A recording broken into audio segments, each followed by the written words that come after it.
الحمد لله رب العالمين والصلاة والسلام على أشرف الأنبياء والمرسلين. Amma ba'd, vous l'avez compris mes chers frères et sœurs, le sujet d'aujourd'hui porte sur le jour du vendredi, ou disons plutôt les merveilles que cache cette journée bénie qui est le jour du vendredi.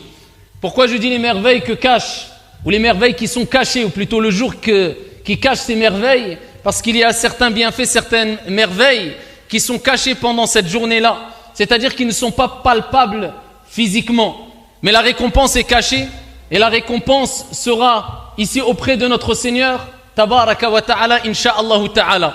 Des merveilles immenses et énormes, et des bienfaits énormes et importants, cités dans des versets coraniques et dans des hadiths prophétiques qui méritent d'être médités afin de vivre tous ensemble de la meilleure des manières, ce jour qui se répète toutes les semaines. Yawmul Jumu'ah, c'est le jour le plus important de la semaine pour les musulmans, pour les croyants musulmans. Et pourquoi pas? Alors que le prophète alayhi salatu wassalam nous a rappelé les bienfaits et l'importance de ce jour dans beaucoup de récits prophétiques. On va parler avant tout des bienfaits et des merveilles ici que renferme cette journée bénie qui est le jour du vendredi, ici de façon générale. Ensuite, on parlera, Inch'Allah Ta'ala, des merveilles et des bienfaits qui se cachent derrière particulièrement le sermon ici et la participation au sermon du vendredi. Concernant la journée de façon générale, la journée du vendredi, le prophète alayhi salatu wassalam nous a dit dans un hadith rapporté par l'imam Muslim rahimahullahu ta'ala, ici le meilleur des jours sur lequel se lève le soleil n'est autre que le jour du vendredi. C'est le meilleur jour sur lequel s'est levé le soleil, c'est le jour du vendredi. On y est. Aujourd'hui, c'est vendredi, walillahi alhamd. Ensuite, le prophète alayhi salatu wassalam rappelle des bienfaits et surtout l'importance. Parce qu'on ne peut pas dire des bienfaits simplement, mais l'importance. Parce que là, il cite pas simplement des bienfaits, mais il nous rappelle l'importance de cette journée-là. Et il dit alayhi salatu wassalam, c'est le jour où Adam alayhi salam a été créé. C'est le jour du vendredi. C'est le jour où Adam alayhi salam fut introduit au paradis. C'est le jour où Adam est rentré au paradis. Et c'est le jour aussi, c'est pour ça que je vous ai dit, on ne parle pas simplement de bienfaits, mais d'événements importants simplement, pour être précis dans nos propos. Eh bien, c'est le jour où Adam, est sorti du paradis. Vous connaissez l'histoire, le récit. Et il dit aussi, alayhi salatu wassalam, il montre l'importance ici des événements qui auront lieu ce jour-là, cette journée-là, le jour du vendredi. Il dit, c'est le jour où aura lieu la fin des temps, Inch'Allah Ta'ala. Concernant les bienfaits du vendredi, le prophète alayhi afdalus salatu wa askat taslim nous a parlé de cette journée-là et particulièrement d'une heure ou d'un temps. Et il dit dans le hadith rapporté toujours par l'imam Muslim, il dit il y a une heure. Quand on parle d'heure, ici quand le terme heure est cité dans des récits prophétiques, bien sûr ça ne correspond pas à 60 minutes. Mais c'est approximativement peut-être une heure, 60 minutes. Mais c'est un temps assez court, qui correspond peut-être approximativement à 1 heure, 60 minutes. On se comprend. Donc le prophète, quand il dit 1 heure, c'est un temps assez court. Et il dit, il y a 1 heure dans le vendredi, pendant la journée du vendredi, où il n'y a aucun serviteur qui se tient debout en priant et en invoquant son Seigneur Tabaraka wa Ta'ala, sans qu'Allah Jalla wa Ala ne lui accorde ce qu'il a demandé. Il dit, alayhi salatu wassalam, il y a un temps, pendant cette journée du vendredi, ou quand le serviteur s'y trouve, il est en invoquant Allah Azza wa Jal, Allah accepte son invocation. Ensuite, le prophète a fait un signe de sa main afin d'indiquer que ce temps, donc cette heure, ce temps, on se comprend, est très court. Les ulama ont divergé sur ce temps-là, et de toute manière, si le prophète ne l'a pas précisé dans un texte qui est reconnu unanimement authentique, c'est qu'il y a une sagesse, parce qu'il y a des textes où il est ici précisé quel moment de la journée, mais il n'y a pas unanimité concernant l'authenticité des textes. C'est qu'il y a une sagesse, et cette sagesse, c'est de fournir de l'effort tout au long de la journée. De temps en temps, invoque ton Seigneur, du moins multiplie les invocations tout au long de la journée. Mais ici, un grand nombre de savants ont considéré que c'était entre Salat al-Asr et Salat al-Maghrib. C'était là où se trouvait le temps où Allah Jalla wa Ala acceptait ici cette invocation. Donc c'est un temps entre l'Asr et le Maghrib. C'est pas entre l'Asr et le Maghrib de façon... non, c'est un temps entre l'Asr et le Maghrib. Et d'autres ont dit c'est quand l'imam se positionne sur le mimbar jusqu'à la fin de la prière. C'est un temps ici qui se trouve, où l'invocation est acceptée, c'est un moment qui se trouve dans cette laps de temps, entre le fait que le moment où l'imam a commencé son prêche jusqu'à ce qu'il a terminé la prière. Ala kulli hal, ce qui est demandé de multiplier les invocations et les demandes auprès de notre Seigneur Tabaraka wa Ta'ala le jour du vendredi. Parmi les merveilles ici qui se trouvent dans ce jour du vendredi, les grandes merveilles, les grands bienfaits, il y a un hadith rapporté par l'imam al-Bayhaqi rahmatullahi alayhi bi sanadin sahih, où le prophète alayhi afdalus salati wa azkat taslim nous a dit: multipliez les prières sur moi le jour du vendredi. Donc as-salatu was-salam ala nabiyil mukhtar, c'est demandé tout au long de la semaine. Mais là le prophète alayhi salatu was-salam dit multiplier. Akthiru, augmenter les prières, la demande de prière et de salut sur moi le jour du vendredi. Et il dit alayhi salatu was-salam, car le vendredi, les prières de ma communauté, donc les prières qu'ont ici adressées les gens de sa communauté pour le prophète alayhi salatu wassalam, il dit alayhi salatu wassalam, sont présentées à moi le jour du vendredi. Donc c'est le vendredi qu'on présente au prophète Mohammed alayhi salatu wassalam toutes les prières qu'on a fait sur lui alayhi afdalus salatu wa azkat taslim. Et il dit alayhi salatu wassalam, ici il montre l'importance d'augmenter les prières sur lui le jour du vendredi, et il nous dit d'augmenter. Donc il est demandé d'augmenter tout en sachant que la prière sur le prophète alayhi salatu wassalam, plus d'un savant ont dit que ça désignait le fait de demander à Allah de faire l'éloge sur le prophète alayhi salatu wassalam dans les hautes assemblées, ici dans les cieux, auprès des anges. Et le fait de dire ici, de demander à Allah azza wa jal de préserver, donc quand on parle de as-salam, le salut, la préservation, on demande à Allah azza wa jal de préserver le prophète alayhi salatu wassalam après sa mort, et de préserver son héritage, l'héritage prophétique, c'est-à-dire la sunna du prophète alayhi salatu wassalam. Et il dit alayhi salatu wassalam dans le même hadith, il dit ici que après qu'on ait fait des prières sur lui, eh bien il est important, ou dans un autre hadith afwan, le prophète alayhi salatu wassalam dans un autre hadith toujours rapporté par al-Bayhaqi, il nous dit qu'il est important de préserver non seulement les prières sur lui, mais la prière. Et quelle prière particulièrement? La prière de l'Fajr, ou alors la prière de As-Subh, on l'appelle le Fajr ou Subh. Le jour du vendredi, mais avec une condition en groupe. Et il dit alayhi salatu wassalam dans le hadith rapporté par al-Bayhaqi, toujours bisanadin sahih, la prière la plus importante auprès d'Allah Jalla wa Ala, c'est la prière de Subh, accomplie le jour du vendredi en groupe. Voilà pourquoi il est important d'essayer de faire salat al-subh, de fournir tous les efforts possibles pour la faire, bien sûr à l'heure, mais en groupe. Et celui qui est très loin d'une mosquée ou qui ne peut pas, eh bien qu'il essaye de faire un groupe chez lui, avec son épouse, avec ses enfants, etc.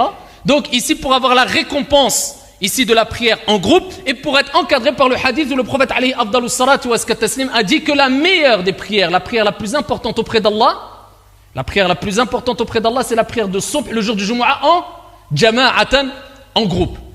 Parmi les bienfaits du jour du vendredi aussi, eh bien, il y a le hadith rapporté par l'imam al-Bayhaqi, toujours, bisanadin sahih, hadith très connu, où le prophète alayhi salatu wassalam a dit, celui qui lit, man qara'a, celui qui lit, c'est pas qui écoute, qui lit, celui qui n'a pas les capacités de lire, il ne sait pas, eh bien qu'il apprenne à lire, qu'il fournisse des efforts pour apprendre à lire l'arabe. Et s'il ne peut pas au moment présent, eh bien qu'il l'écoute au moins.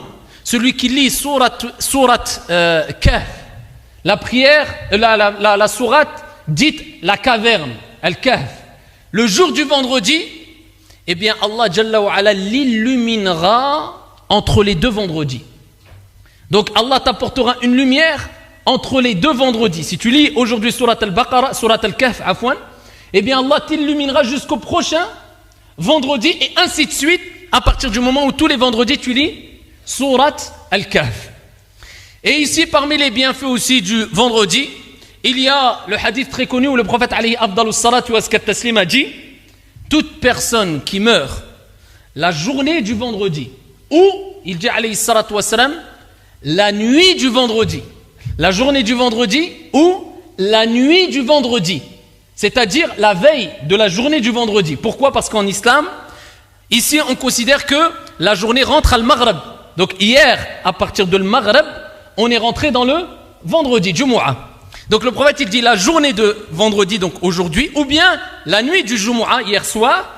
Celui qui meurt la nuit ou la journée du vendredi, eh bien sera préservé des épreuves de la tombe, fitnatul qabr. Donc c'est un bienfait de mourir le jour du vendredi. On ne va pas aller forcer la mort le jour du vendredi, bien sûr. Mais si Allah Jalla wa Ala décide qu'on meurt le jour du vendredi, ça c'est un bon signe parmi les bons signes de la fin de vie d'une personne. Et qu'Allah Jalla wa Ala nous apporte ce bienfait ici, qu'on puisse mourir, eh bien, le vendredi, Inch'Allah ta'ala. Dans tous les cas, on devra mourir. Donc autant souhaiter mourir le vendredi.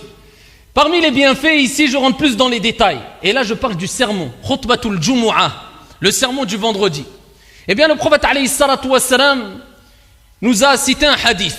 Je pourrais citer plusieurs autres hadiths, mais j'ai essayé de condenser les hadiths les plus importants et qui élargit auprès de vous vous apporte le plus de connaissances concernant les bienfaits de cette journée qui est le jour du vendredi. Ce hadith, il est rapporté par Ibn Majah, bisanadin sahih. Le prophète alayhi salatu wassalam nous a rappelé que celui qui vient au Jumu'ah, écoutez bien, qui sort de chez lui, qui vient au Jumu'ah assister à la prière du vendredi en groupe, il aura la récompense d'un an de qiyamul layl, de prière de la nuit, et d'un an de jeûne surérogatoire pour chaque pas qu'il aura fait en se dirigeant vers la mosquée. Ça veut dire que chaque pas que tu feras, tu as la récompense de sana, un an de qiyamul layl, prière de la nuit, et un an de jeûne. Et ça c'est un hadith avec une chaîne de transmission authentique, bisanadin sahih, rapporté par Ibn Majah et d'autres. Ici, par contre, il y a des conditions. Ce n'est pas n'importe qui, c'est pas simplement je viens à la mosquée. Avant cela, le prophète a cité des conditions. Et il dit, celui qui se lave et qui accomplit al-ghusl, ça c'est la première des conditions. Celui qui va faire al-ghusl, les grandes ablutions. Parce que vous savez, le prophète alayhi salatu wassalam a dit, kama ja'a fi sahih, ghuslul jumu'ah wajib. Le ghusl, les grandes ablutions de la prière du vendredi, pour la prière du vendredi, est obligatoire pour tout muhtalim, toute personne qui a atteint la puberté. Lakin la majorité des savants, et c'est le mashhour dans le madhab maliki, c'est fortement recommandé, ce n'est pas obligatoire, car il y a un autre hadith où le prophète alayhi salatu wassalam, entre autres, on ne résume pas des recherches de pages et de pages en deux hadiths, mais entre autres, il y a un autre hadith où le prophète alayhi salatu wassalam a dit pour celui qui veut. Donc c'est une sunna fortement recommandée. Donc le prophète il dit celui qui se lave, qui fait le ghusl le jour du Jumu'ah, et qui sort de chez lui tôt, c'est celui qui sort tôt de chez lui, c'est pas celui qui sort le dernier, qui sort tôt, deuxième condition. Et qui, dans un autre hadith, le prophète alayhi salatu wassalam, eh bien, a dit, ça c'est un autre hadith, une autre version, il dit, et c'est un hadith authentique, et qui met du parfum. Il met du parfum. Pour qu'il sente bon, car les anges aiment les bonnes odeurs, et shayatin aiment les mauvaises odeurs. Et qui met du parfum, et dans l'autre version aussi, il est rapporté que, et qui met ses meilleurs des habits, ses meilleurs habits, ses plus beaux des habits. Afin de vivre le jour du Jumu'ah, eh bien, il faut se mettre en condition. Et pour cela, il faut mettre les plus beaux de ses habits.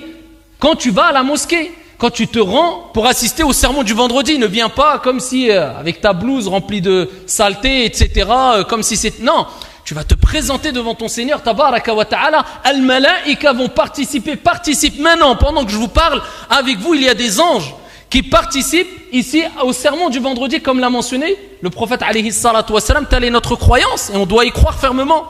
Eh bien, ici, le prophète, il dit, et qui met du parfum, et qui met le plus beau de ses habits. Ça, c'est deux choses qui ne sont pas dans le premier hadith rapporté par Ibn Majah. On revient au hadith d'Ibn Majah. Le prophète, alayhi salatu wassalam, il dit ensuite, et qui se rapproche de l'imam. Il se rapproche de l'imam. Il vient le plus proche de l'imam. Et dans un autre hadith, bisanadin hasan, le prophète, alayhi salatu wassalam, a dit dans le sens, les personnes les plus proches d'Allah au jour de la résurrection, ce sont celles qui ont été les plus proches de l'imam le jour du vendredi. Les personnes les plus proches d'Allah au jour de la résurrection, ce seront ceux qui ont été les plus proches de l'imam le jour du Yawmul Jumu'ah. Donc il se rapproche de l'imam et il écoute. La condition, le prophète il dit, et il écoute, c'est-à-dire il reste concentré, pour les frères comme pour les sœurs. Sinon, si tu n'es pas concentré, tu n'es plus encadré par la récompense ou par le hadith qu'on vient de citer. Et qu'il écoute, walam yalghou, et qu'il ne fait aucune futilité. Car le prophète alayhi salatu wassalam a dit celui qui fait une futilité, il n'a plus de Jumu'ah. C'est-à-dire la récompense, elle est perdue. Si quelqu'un parle pendant le Jumu'ah et il distrait les autres personnes, ou alors il répond à son téléphone portable, ou il regarde ses SMS, ou il discute avec quelqu'un, ou il dérange les gens, qu'il sache ou qu'elle sache qu'elle n'a aucune récompense du Jumu'ah. Toute la récompense kama qala alayhi salatu wassalam est annulée. Son sermon du vendredi, ou plutôt la prière est toujours valable, incha'Allah, mais la récompense, al-thawab al-ajr, eh bien, est perdue. C'est pour ça qu'il est strictement interdit de discuter ou de déranger ou de commettre des futilités pendant le prêche du vendredi pour les frères comme pour les sœurs. Et ça, c'est quelque chose d'extrêmement important si on ne veut pas perdre tous ces magnifiques bienfaits que renferme ici le sermon du vendredi ou la journée du vendredi de façon générale, qui s'approche de l'imam, qui écoute, qui ne commet pas ici de l'arou. Et dans ce hadith, il est rapporté et qui marche et ne prend pas sa monture. Bien sûr, selon tes capacités, parce qu'à la base, ici, dans chaque quartier, dans les pays musulmans à l'époque du prophète, il y avait des mosquées. Si la mosquée est très loin et tu ne peux pas faire autrement que venir en monture, bien sûr, tu prends ta voiture.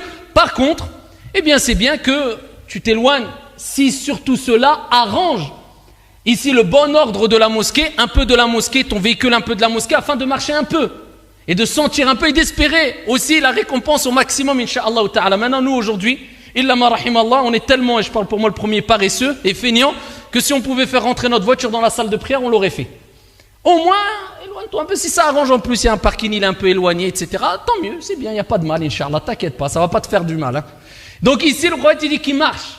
Ça, c'est une condition. Et là, le prophète, il finit, pour chaque khutwa, pour chaque pas, eh bien, il aura la récompense d'1 an de qiyamul layl et 1 an de siyam. Ça, c'est parmi les récompenses du vendredi.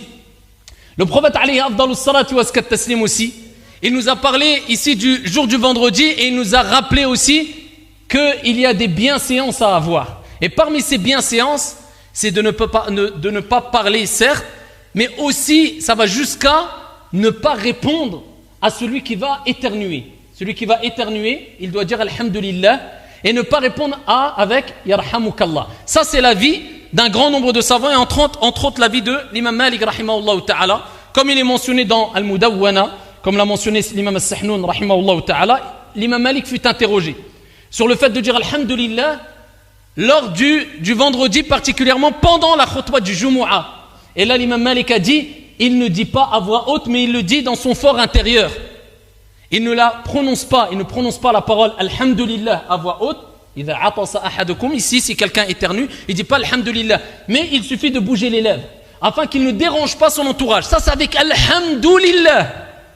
Que dire celui qui rigole ou qui dort ou qui dérange les gens ou qui regarde son portable pendant le Jumu'ah? Hadith wala haraj.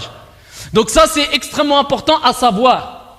Parmi les bienfaits du vendredi aussi, ayyuhal akhyar, c'est le fait que ici, quand l'imam commence le prêche du vendredi, al-malaika, les anges, et le hadith est rapporté par Al-Bukhari et Muslim fi Sahihain, viennent assister. Dans un autre hadith, les anges plient les rouleaux ou les feuillets où ils inscrivent le nom de toute personne qui rentre dans la mosquée. Et dès que l'imam dit Assalamu alaikum wa rahmatullah, il commence le khutbah, khalas, al-malaika, ils rentrent et ils assistent à la khutbah. Donc déjà, tu as perdu une grande récompense, si ce n'est peut-être toute la récompense du Jumu'ah. Et le prophète alayhi salatu wa salam, avant cela, dans le hadith de Al-Bukhari ou Muslim, qu'est-ce qu'il dit? Il dit, celui qui vient la première heure, écoutez bien, et là il a cité 5 heures ou 5 temps. 5 heures ou 5 temps, on se comprend. Il dit, celui qui vient la première heure, le vendredi, il a la récompense équivalente à celui qui a donné comme offrande une chamelle. Allahu Akbar. Celui qui vient le premier temps, il sort de chez lui, il vient très tôt. C'est comme s'il avait saddaq fi sabilillahi azza wa jal, ici une chamelle. Il a donné en aumône une chamelle. Donc tous les vendredis, tu peux avoir la récompense d'avoir donné une aumône, ici en aumône une chamelle, ce qui est équivalent. Il dit ensuite, celui qui vient la deuxième heure ou le deuxième temps, il a la récompense équivalente à celui qui a donné en aumône une vache. Ça veut dire, écoute bien, la vache, on sait très bien que ça coûte cher. C'est comme si tous les vendredis, tu payais une vache et tu l'as donnée fi sabilillah. Si tu viens le deuxième temps, c'est pas le premier temps, ça diminue. Il dit, celui qui vient le troisième temps, il a les récompenses équivalentes à celui qui a donné en aumône un bélier. Et celui qui vient le quatrième temps, il a la récompense équivalente à celui qui a donné en aumône une poule. Ça diminue. Et celui qui vient le cinquième temps, eh bien, il a la récompense équivalente à celui qui a donné un œuf. Fi sabilillahi azza wa jal.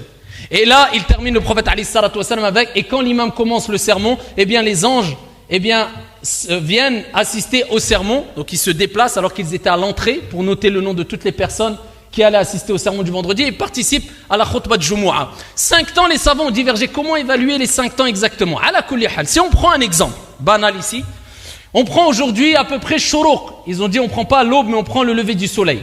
L'aube, c'est à peu près à 7 heures. grosso modo, à 7h du matin. Al-Dhuhr, donc quand on commence le khutbah, c'est à 14h, grosso modo. Donc on voit qu'il y a 7 heures approximativement, on reste dans les approches, j'ai pas sorti ma calculatrice, mais approximativement ce que je retiens. Il y a 7 heures. Donc si on fait 7 divisé par 5, on arrive à peu près à 1h40, disons même 1h30. Pour vous donner à peu près une idée. Ça veut dire que la première heure, pour avoir la récompense équivalente à une chamel fi sabilillah, c'est quand qu'il faut venir? C'est de rester de shuruq pendant, ici, jusqu'au Jumu'ah. C'est celui qui, la première heure, il est là déjà. De shuruq, 7h jusqu'à 8h30, il est déjà à la mosquée. Et il reste jusqu'à le khutbah. C'est pas donné à tout le monde. Le deuxième temps, c'est celui qui va rentrer chez lui, il va revenir qu'à partir de 8h30, 9h à la mosquée. Là, il est dans le deuxième temps. L'autre, c'est celui qui va venir à peu près à 10h30. L'autre, c'est celui qui va venir à peu près à 11h30 midi. Là, vous comprenez un peu, vous voyez à peu près? Donc si on divise le temps par 5, et là, vous allez vous retrouver avec le premier, deuxième, troisième, quatrième, cinquième temps, et dis-toi, t'as gagné quoi? Un œuf ou rien du tout? Parce que ici, si tu arrives quand l'imam commence, khlas.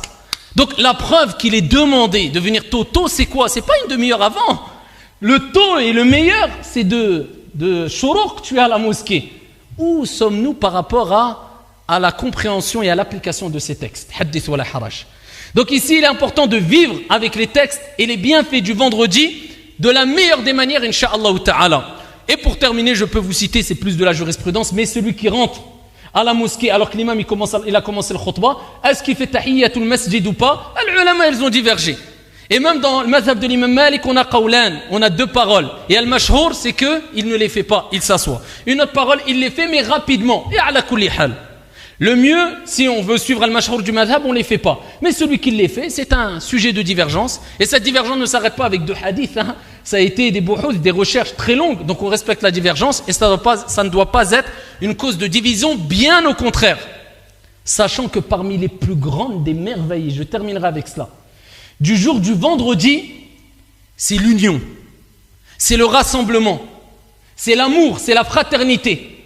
Et pourquoi pas? Al-Jumu'ah est appelé aussi Al-Jum'a avec As-Sukun sur le mim. Parmi les noms-cas, Al-Jumu'ah. Wa summiya Jum'a li'annaha yajtami'una an-nas fiha.